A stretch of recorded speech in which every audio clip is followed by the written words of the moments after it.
मुनि।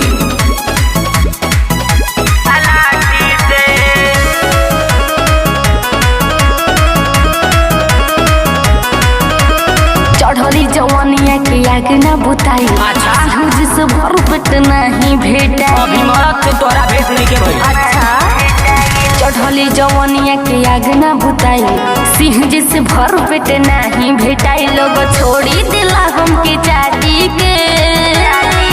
अरे सुन सब ना पेला काठी से, बस यही रे डाले लाठी से।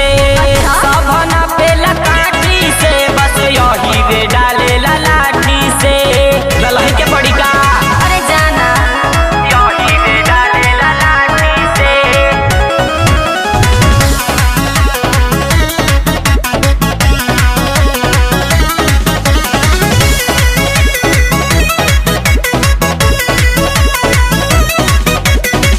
पांडे मिसिर जी के भोजिल न खाड़ा, मोने जोगी में